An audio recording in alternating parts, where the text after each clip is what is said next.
स्वागत है आप सभी का अपने YouTube चैनल योनिक क्लासेस में। आज हम करेंगे क्लास 12th की जो पॉलिटिकल साइंस है, राजनीतिक विज्ञान का जो चैप्टर नंबर 5th है, जिसका नाम है दक्षिण एशिया और समकालीन विश्व। ये इसका न्यू नाम है, मतलब न्यू सिलेबस के अकॉर्डिंग इसका जो नेम है अब ये रख दिया गया है दक्षिण एशिया और समकालीन विश्व। पहले जो नाम था वो था समकालीन दक्षिण एशिया। तो अब देखते हैं इस चैप्टर के बारे में हमें क्या है। जैसे नाम से पता चल रहा है हमें क्या पढ़ना होगा, समकालीन विश्व में जो दक्षिण एशिया है उसके बारे में हमें पढ़ना है। तो जो दक्षिण एशिया है उसके अंतर्गत कुछ देश जो हैं वो शामिल हैं। वो कौन कौन से देश हैं आपको याद रखना है। पहले इसमें क्या थे, पहले इसमें टोटल 7 देश शामिल थे और अब क्या है इसमें अफगानिस्तान जो है वो न्यू ऐड हो चुका है। तो क्योंकि आपने देखा होगा कि ये क्या है, हम सिलेबस के अकॉर्डिंग न्यू सिलेबस के अकॉर्डिंग कर रहे हैं, तो इसमें क्या है जो न्यू चीज़ें ऐड हुई वो भी हम ऐड करते हुए चलेंगे। तो इसमें जो अफ़गानिस्तान है वो ऐड हो चुका है। तो ये अब जो दक्षिण एशिया है उसके अंतर्गत टोटल जो 8 देश है वो शामिल हो चुके हैं। वो कौन कौन से हैं? पहला भारत, दूसरा बांग्लादेश, तीसरा भूटान, नेपाल, पाकिस्तान, श्रीलंका, मालदीव और आखिरी है हमारा अफ़गानिस्तान। तो इन सब के बारे में हमें अच्छे से पढ़ना है, डिटेल में पढ़ना है और साथ ही साथ जो इनकी राजनीतिक स्थिति है उनके बारे में भी हमें पढ़ना होगा और भारत से इनके क्या क्या संबंध है उसके बारे में भी हमें देखना है। तो देखिए, मोटे तौर पर हम यहाँ पर समझ लेते हैं कि जो दक्षिण एशिया के जितने भी देश हैं इनमें राजनीतिक व्यवस्था किस प्रकार की रही है। तो भारत और श्रीलंका की बात की जाए तो उसमें लोकतंत्र क्या है वो कायम रहा है स्टार्टिंग से ही। पाकिस्तान और बांग्लादेश की बात की जाए तो कभी वहाँ पर लोकतंत्र हो जाता है, यानी कि कभी वहाँ पर जो राजनीतिक रूप से जो व्यवस्था है वो लोकतांत्रिक हो जाती है और कभी वहाँ पर सेना के पास सारी की सारी पावर चली जाती है और सैन्य शासन कायम हो जाता है। पाकिस्तान का तो हम अच्छे से जानते हैं कि वहाँ पर क्या कभी तो लोकतंत्र कायम हो जाता है, कभी सारी पावर सेना के हाथ में चली जाती है। इसके साथ साथ जो नेपाल है, अब 2006 तक संवैधानिक राजतंत्र था नेपाल में और उसके बाद उन्होंने संघर्ष करके क्या किया है, लोकतंत्र को कायम करवा लिया है। जो भूटान है, भूटान में संवैधानिक राजतंत्र है अभी भी, और मालदीव में क्या है 1968 तक सल्तनत का शासन था और उसके बाद क्या है अब 1968 के बाद लोकतंत्र कायम हो चुका है और अभी तक लोकतंत्र है। ये राजनीतिक व्यवस्था है इन दक्षिण एशियाई देशों की। इनके बारे में डिटेल में पढ़ेंगे। तो आज का हमारा जो टॉपिक है, मतलब कि इसमें हम कौन सा टॉपिक कवर करेंगे, तो इसमें हम करेंगे जो पाकिस्तान है, पाकिस्तान को लेकर चलेंगे। अब हम देखेंगे पाकिस्तान में किस प्रकार से सेना और जो लोकतंत्र है वो चलता रहा है। कभी सेना के पास पावर चली जाती है तो कभी लोकतंत्र वहाँ पर कायम हो जाता है। तो लोकतंत्र कायम होने का चरण भी कहा जा सकता है एक तरीके से, तो वो देखते हैं हम। तो देखिए यहाँ पे सबसे पहले जैसे ही पाकिस्तान आज़ाद होता है और उसके बाद उसका संविधान तैयार होता है, वैसे ही क्या है जो जनरल अयूब खान है वो क्या करते हैं, सत्ता संभाल लेते हैं। जिस प्रकार से ही पाकिस्तान में संविधान का निर्माण होता है और थोड़े ही टाइम के बाद जो जनरल अयूब खान है वो क्या है अपना निर्वाचन भी करवा लेते हैं पाकिस्तान में, यानी कि सत्ता पूरी तरीके से संभाल लेते हैं, उनके हाथों में आ जाती है। परंतु जैसे जैसे समय बीतता है और जो पाकिस्तान की जो जनता है, जो नागरिक है, उनका गुस्सा भड़कता है और वो उसका विरोध करना शुरू कर देते हैं। जो जनरल अयूब खान है उनके शासन के खिलाफ क्या है अपना विरोध प्रकट करना शुरू कर देते हैं। तो इसके कारण क्या करना पड़ा, जो जनरल अयूब खान है क्योंकि वह संविधान के द्वारा क्या है अपने आप को निर्वाचित करवा के लोकतंत्र कायम करके ही क्या कर रहे थे, सत्ता चला रहे थे। तो जनरल अयूब खान के खिलाफ क्या है धीरे धीरे, क्योंकि जो लोकतंत्र है वो धीरे धीरे तानाशाही में परिवर्तन होता जाता है। जब ऐसा कुछ होता है तो उस समय पाकिस्तान में क्या हुआ, जनरल अयूब खान के खिलाफ क्या है संघर्ष हो गया, विरोध करना शुरू कर दिया। तो इसके कारण जनरल अयूब खान को क्या है अपना पद त्यागना पड़ा, अपना पद छोड़ना पड़ा। उसी समय जो मौके का फ़ायदा उठाते हुए जो सैनिक शासन है वो वहाँ पर कायम हो गया पाकिस्तान में। जो जनरल यहिया खान है, जो जनरल यहिया खान है उनका जो शासन है वो कायम हो गया। ये था सैनिक शासन, आपको याद रखना है। शुरुआत में लोकतांत्रिक रूप था, फिर सैनिक शासन में परिवर्तन हो गया पाकिस्तान का शासन। सैनिक शासन है वो जनरल यहिया खान के दौरान हुआ है। तो यहिया खान ने शासन की जो भागदौड़ है वो संभाली और जिस समय जनरल यहिया खान ने ये भागदौड़ संभाली थी उस समय पाकिस्तान को बहुत सारी जो समस्याएं हैं वो झेलनी पड़ी थी। उसमें से दो कुछ मेन जो बातें हैं वो आपको ध्यान रखनी है। कि जनरल हయ్యా खान के शासनकाल के दौरान बांग्लादेश संकट हुआ था पाकिस्तान में। बांग्लादेश जो था उसे पहले पूर्वी पाकिस्तान कहा जाता था। आपको इसकी थोड़ी सी स्टोरी आपको पता होनी चाहिए, थोड़ी बातें पता होनी चाहिए। जब भारत पाकिस्तान अलग हुआ तो उस समय जो पाकिस्तान है वो मान लीजिए यहाँ पर है और थोड़ा हिस्सा उसका यहाँ पर है और बीच में क्या है, भारत आता था। तो जो पूर्वी पाकिस्तान और पश्चिमी पाकिस्तान, ये पूर्वी पाकिस्तान हो गया, ये पश्चिमी पाकिस्तान हो गया। मेन शासन जो पाकिस्तान का चलता था वो पश्चिमी पाकिस्तान में चलता था और पूर्वी पाकिस्तान को पूरी तरीके से इग्नोर किया जाता था क्योंकि वो क्या है, उसे अपने से जुड़ा हुआ नहीं मानते थे पाकिस्तान। तो इसी कारण क्या है, पूर्वी पाकिस्तान ने इसका विरोध किया और अपने आप को एक अलग देश बनाने के लिए इसका विरोध किया। और क्योंकि भारत से ही जुड़ा हुआ इसका सीमा है बांग्लादेश की, यानी कि पूर्वी पाकिस्तान की, उस समय उसका पूर्वी पाकिस्तान नाम था। तो बहुत अधिक मात्रा में भारत की सीमा को पार करते हुए जो बांग्लादेश के जो शरणार्थी हैं वो पूर्वी पाकिस्तान के जो शरणार्थी है वो भारत में आ गए। इतने सारे शरणार्थियों का जो बोझ है वो भारत नहीं सहन कर सकता था क्योंकि अगर मान लीजिए 80,000 से भी ज़्यादा जो शरणार्थी थे वो भारत में आ गए थे। तो किस प्रकार से किया जाता, तो इसलिए इंदिरा गांधी ने फैसला किया, क्योंकि उस समय भारत में इंदिरा गांधी थी, उन्होंने फैसला किया कि हम क्या करेंगे, बांग्लादेश जो वर्तमान में जिसका नाम बांग्लादेश है उस समय पूर्वी पाकिस्तान था, कि हम पूर्वी पाकिस्तान का साथ देंगे और उनकी तरफ से क्या है, युद्ध करेंगे पाकिस्तान के साथ। तो उस समय 1971, आपको याद रखना है, 1971 में युद्ध हुआ था बांग्लादेश पाकिस्तान और भारत का। वो किसके कारण हुआ था, बांग्लादेश संकट के कारण हुआ था। तो उस समय जब जनरल हయ్యా खान थे पाकिस्तान के, जब पाकिस्तान और भारत का युद्ध हुआ था और उसी समय पाकिस्तान के ऊपर क्या है, बांग्लादेश संकट की मार भी झेलनी पड़ी थी क्योंकि उनके में से अलग होकर बांग्लादेश बन गया था।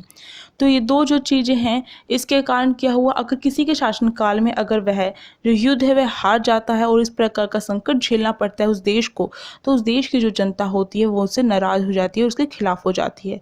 तो इसके कारण क्या है, जनरल हయ్యా खान को अपना पद छोड़ना पड़ा। तो यहाँ पर ही हमने ये वाला जो पॉइंट है यहाँ पर कवर कर लिया जनरल हయ్యా खान के अंदर कि 1971 में भारत पाक का युद्ध भी हुआ था, जिसके कारण क्या है, जनरल हయ్యా खान को क्या है, अपना जो पद है वो छोड़ना पड़ा। और उसके बाद क्या है, जुल्फिकार अली भुट्टो की सरकार बनी, 1971 से 77 तक चली। अभी आपको ध्यान रखना, शुरुआत में जो पाकिस्तान है उसने संवैधानिक रूप से क्या किया, निर्वाचित होकर जनरल अयूब खान ने लोकतांत्रिक शासन अपनाया, फिर सैनिक शासन अपनाता है। उसके बाद दोबारा से क्या है, 1971 में, क्योंकि जुल्फिकार अली भुट्टो क्या थे, उनके द्वारा क्या है, दोबारा से वे निर्वाचित हुए और उसके साथ क्या है, लोकतांत्रिक शासन कायम हुआ पाकिस्तान में। और ये लोकतांत्रिक शासन 1971 से 77 तक ही चला, क्योंकि जुल्फिकार अली भुट्टो ने क्या किया, अपनी निर्वाचित सरकार बनाई और इसे 1971 से 77 तक कायम रखा। और इसके बाद क्या हुआ, 1977 में जनरल जियाउल हक ने क्या किया, इसका तख्ता पलट कर दिया। जनरल जियाउल हक ने जुल्फिकार अली भुट्टो का तख्ता पलट कर दिया और अपना शासन कायम कर दिया। तो ये जो जनरल जियाउल हक है, क्योंकि इन्होंने तख्ता पलट किया है, तो यहाँ पर लोकतांत्रिक सरकार थी, जुल्फिकार अली भुट्टो की लोकतांत्रिक सरकार थी। जो जनरल जियाउल हक है उन्होंने तख्ता पलट कर दिया 1977 में, और ये किस प्रकार थी, सैनिक शासन दोबारा से कायम हो गया पाकिस्तान में। इसके बाद क्या है, ये जो सैनिक शासन है कब तक चला, 1982 में जो जनरल जियाउल हक है उसे क्या करना पड़ा, 1982 में जनता के द्वारा जियाउल हक का विरोध हुआ था, यानी कि लोकतांत्रिक जो आंदोलन है जनता के द्वारा जो किया गया था पाकिस्तान में, लोकतंत्र को कम करने के लिए जो पाकिस्तान में आंदोलन किया गया था उसका क्या करना पड़ा, उसकी मार झेलनी पड़ी। जनरल जियाउल हक को उसकी मार झेलनी पड़ी और इसी के दौरान क्या है, उनकी मृत्यु हो गई। उनकी मृत्यु के बाद एक दुर्घटना के कारण हुई थी उनकी मृत्यु, और उनकी मृत्यु के बाद 1988 में बेनजीर भुट्टो की जो सरकार है वो आई और ये क्या थी, ये दोबारा से लोकतंत्र कायम हुआ। तो आप देख रहे हैं, कभी वहाँ पर सैनिक शासन कायम हो जाता है तो कभी वहाँ पर लोकतांत्रिक शासन कायम हो जाता है। एक यहाँ पर लोकतंत्र सही प्रकार से कायम न होने का कारण यही है कि वहाँ पर ये जो सेना है वो बहुत ज़्यादा प्रभावशाली है। अब देखिए 1988 में बेनजीर भुट्टो की जो सरकार है वो आती है और इसके बाद जो है बेनजीर भुट्टो आपको ध्यान रखना है बेनर्जी भुट्टो जो थे 1988 में क्या करते हैं, सत्ता संभालते हैं। और ये जो सत्ता थी लोकतांत्रिक थी, और इसके बाद क्या है 1999 तक वहाँ पर क्या है लोकतंत्र कायम रहता है। और इसमें क्या है, इसके दौरान जो बेनर्जी भुट्टो किसके थे, पीपल्स पार्टी के थे, और जो नवाज शरीफ हैं वो किसके थे, वो मुस्लिम लीग के थे। यानी कि पीपल्स पार्टी और मुस्लिम लीग के बीच में क्या होता था, होड़ लगी रहती थी, प्रतिद्वंद्विता होती रहती थी, कंपटीशन होता रहता था। यानी कि लोकतंत्र जब कायम होता है तो जो पार्टियां होती हैं उनके बीच में कंपटीशन होता है सत्ता में आने के लिए, तो वही जो है वहाँ पर चलता था। परंतु ये जो अवस्था थी लोकतंत्र की, ये केवल 1999 तक ही वहाँ पर कायम हो सकी। उसके बाद दोबारा से जो परवेज मुशर्रफ हैं वो आते हैं और नवाज शरीफ को वहाँ से हटा देते हैं। 1999 में परवेज जो मुशर्रफ हैं वो क्या करते हैं, नवाज शरीफ की सत्ता छीन लेते हैं। और उसके बाद वहाँ पर वो क्या करते हैं, परवेज मुशर्रफ सत्ता छीनते 1999 में, और 2001 में जो ये परवेज मुशर्रफ हैं 2001 में खुद राष्ट्रपति बनकर बैठ जाते हैं पाकिस्तान के। तो उसके बाद दोबारा सैनिक शासन कायम हो जाता है। तो आप देख रहे हैं कभी वहाँ पर लोकतंत्र है तो कभी सैनिक शासन है। वहाँ पर डिसाइड हम ये नहीं कह सकते हैं जिस प्रकार से भारत को कहा जाता है कि यहाँ पर लोकतांत्रिक शासन कायम हुआ है, तो ऐसा नहीं कहा जा सकता है इसके लिए। तो ये आपको इसका क्रमबद्ध ढंग से आपको याद होना चाहिए, शुरुआत में कौन था, जैसे कि मैंने यहाँ पर आपको नोट्स में प्रोवाइड करके दे दिया है कि स्टार्टिंग में कौन था, किस प्रकार, और ये लोकतांत्रिक था या नहीं। तो इसके बारे में भी मैं आपको जो वीडियो होगी उसमें मैं आपको बता दूंगी।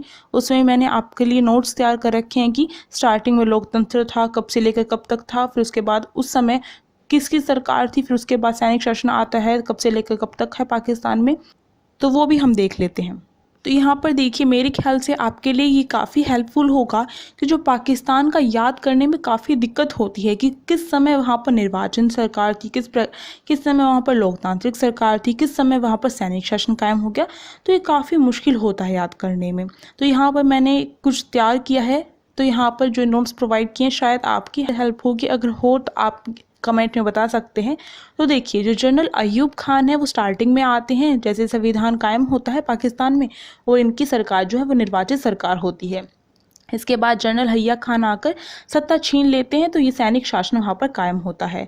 उसके बाद जुल्फिकार अली भुट्टो आते हैं, और ये कब से लेकर कब तक का शासन होता है इनका, 1971 से लेकर 1977 का, और ये क्या है निर्वाचित सरकार कायम करते हैं पाकिस्तान में। इसके बाद जनरल जियाउल हक आते हैं और वो क्या करते हैं, सैनिक सरकार दोबारा से कायम कर लेते हैं पाकिस्तान में। इसके बाद क्या है, बेनर्जी भुट्टो आते हैं, और बेनर्जी भुट्टो कब से लेकर कब तक के थे, 1988 से लेकर 1999 तक क्या करते हैं, वहाँ पर सरकार कायम कर लेते हैं। आपको याद रखना है बेनर्जी भुट्टो। और इस समय क्या है, लोकतंत्र कायम है पाकिस्तान में, तो इस समय पीपल्स पार्टी के बेनर्जी भुट्टो थे।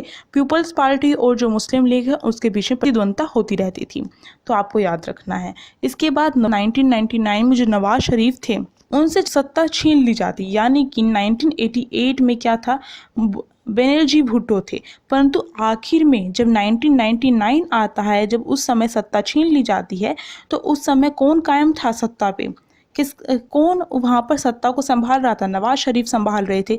तभी तो नवाज शरीफ से परवेज मुशर्रफ क्या है सत्ता छीन लेते हैं।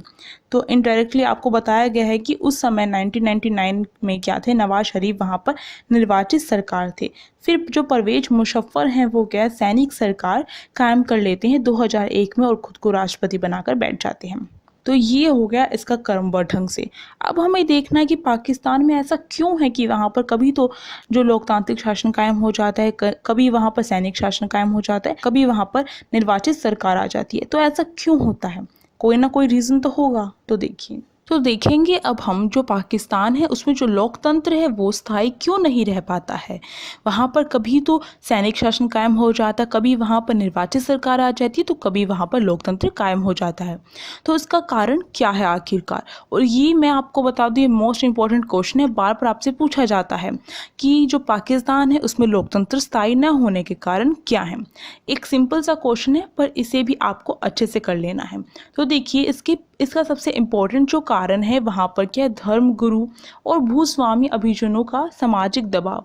तो ये आपका पॉइंट है और इसे आपको एक्सप्लेन करना है 4-5 लाइन में, जैसे मैंने आपको सिखा रखा है। तो जो धर्म गुरु और जो भूस्वामी है, जो पाकिस्तान में लोकतंत्र स्थायी न रहने की या फिर मजबूत न रहने का जो कारण है सबसे बड़ा वहाँ पर यही है कि वहाँ पर जो धर्म गुरु हैं, भूस्वामी हैं, उनका क्या है, या फिर जो अभिजन है उनका क्या है, वहाँ पर सामाजिक दबाव रहता है, जो दबदबा रहता है। इसी कारण बहुत बार क्या है, वहाँ पर जो निर्वाचित सरकार भी है वो भी क्या है, गिर जाती है बहुत बार, और वहाँ पर सैनिक शासन कायम हो जाता है। तो ये जो कारण है वहाँ पर रहा है। इसके साथ साथ सेना समर्थक समूहों का मजबूत होना। वहाँ पर पाकिस्तान में क्या है, जो सेना समर्थक समूह यानी कि जो सेना को सपोर्ट करते हैं कि वही क्या है, सत्ता में आने चाहिए, ऐसे जो समूह है वहाँ पर काफ़ी मजबूत हैं। किस प्रकार से हैं, वहाँ पर जो सेना समर्थक समूह है वो क्या करते हैं, अक्सर यह दलील देते हैं या तर्क देते हैं, अपना यह विचार प्रकट करते हैं। क्योंकि अगर आप देखते हैं स्टार्टिंग से ही पाकिस्तान और भारत के बीच में क्या रहता है, मनमुटाव रहता है, तनातनी रहती है। तो जो ये सेना समर्थक समूह होते हैं वो क्या करते हैं, ये दलील देते हैं पाकिस्तान में कि अगर वहाँ पर जो लोकतंत्र है वह कायम रहेगा तो इससे क्या है, क्योंकि वे यह दलील देते हैं कि पाकिस्तान में क्या है, राजनीतिक दल और जो लोकतंत्र है उसमें खोट है, उनका ये कहना है। और उसके पीछे वह रीज़न को एक्सप्लेन करते हुए, कारण को अच्छे से व्याख्या करते हुए बताते हैं कि पाकिस्तान के जो राजनीतिक दल है वो स्वार्थ से भरे हुए हैं, अपना स्वार्थ साधना चाहते हैं। यानी कि जो पाकिस्तान में जो पार्टी है वो क्या है, अपना स्वार्थ साधना चाहते हैं, अपने हित के लिए कार्य करना चाहते हैं, तो वो पाकिस्तान के बारे में नहीं देखते हैं। उनका ये कहना है राजनीतिक पार्टी के बारे में। और वह जो लोकतंत्र है उसके बारे में कहते हैं कि लोकतंत्र क्या अपनी धमा चौकड़ी में रहता है, यानी कि अपने में ही वो रहता है, कभी प्रतिद्वंद्विता चलती रहती है उसमें। तो ऐसा कहना, जिसके कारण जो ये सैनिक समर्थक समूह है इनका ये कहने के पीछे ये रीज़न है, ये कारण है कि वो ये बताना चाहते हैं कि इसके कारण क्या है, पाकिस्तान की जो सुरक्षा है वो खतरे में आ जाएगी। अगर पाकिस्तान लोकतंत्र को अपना लेता है, लोकतंत्र कायम रहता है, तो वहाँ पर क्या है, जो राजनीतिक पार्टी के जितने भी नेता है वो अपना हित साधते रहेंगे, जिसके कारण जो पाकिस्तान है उसकी सुरक्षा खतरे में आ जाएगी। क्योंकि भारत और पाकिस्तान का हमेशा मनमुटाव रहता है, कभी भी युद्ध हो सकता है, ऐसी स्थिति कभी भी कायम हो सकती है। तो इसके कारण क्या है, ये जो समर्थक समूह है, सेना समर्थक समूह, इनका जो ये तर्क है, ये दलील है, काफ़ी मजबूत हो जाती है और इसके कारण वहाँ पर अक्सर क्या है, सैनिक शासन कायम होता है। इसके साथ साथ मजबूत विपक्षी दलों का अभाव।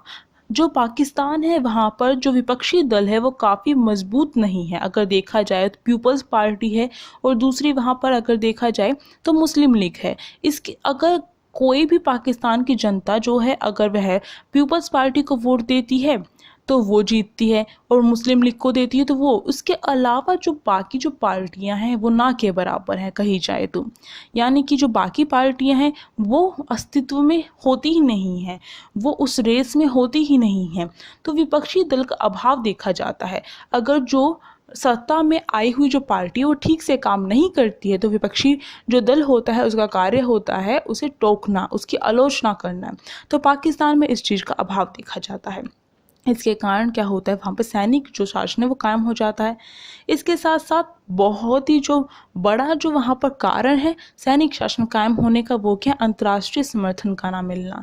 लोकतंत्र शासन कायम ना होने का कारण ये रहा है कि वहाँ पर क्या है, पाकिस्तान को अंतर्राष्ट्रीय समर्थन नहीं मिलता है। अंतर्राष्ट्रीय यानी कि जो विश्व का समर्थन नहीं मिलता है कि उस देश में लोकतंत्र कायम हो सके, तो इसका अभाव देखा गया। इसके कारण भी वहाँ पर सैनिक शासन कायम हो जाता है, क्योंकि विश्व के जो अंतर्राष्ट्रीय जो देश हैं वो क्या चाहते हैं, पाकिस्तान में सैनिक शासन कायम हो जाए।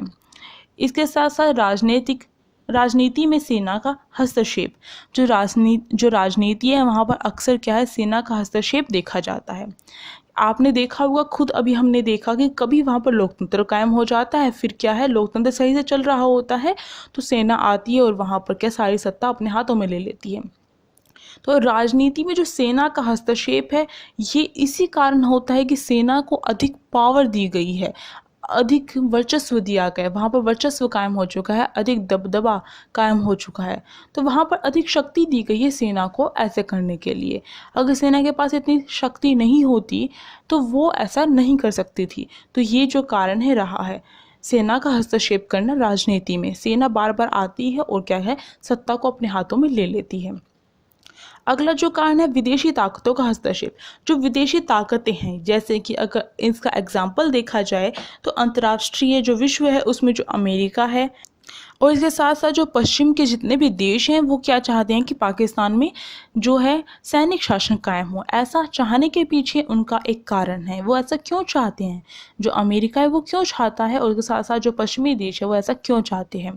इसके पीछे यही कारण है कि उन्हें क्या है, आतंकवाद से डर लगता है। जिससे ये जो देश हैं वो क्या कहते हैं, विश्वव्यापी इस्लामी आतंकवाद। इनका मानना है, इनको इस चीज़ से डर लगता है कि अगर जो पाकिस्तान के जो परमाणविक हथियार है, अगर इन आतंकवादी जो समूह हैं उनके पास उन्हें मिल गए, आतंकवादी समूहों को मिल जाएंगे, तो इससे क्या होगा, इससे विश्व में हाहाकार मच जाएगा। तो इसलिए जो अमेरिका है और जो पश्चिम के जितने देश हैं वो क्या चाहते हैं, पाकिस्तान में लोकतंत्र की अपेक्षा क्या, सैनिक शासन कायम हो, सैनिक तानाशाही हो जाए पाकिस्तान में, जिसके कारण इनके ऊपर कंट्रोल रहेगा आतंकवाद के ऊपर। तो आतंकवाद से डरते हुए ये क्या है, समर्थन करते हैं सैनिक शासन का।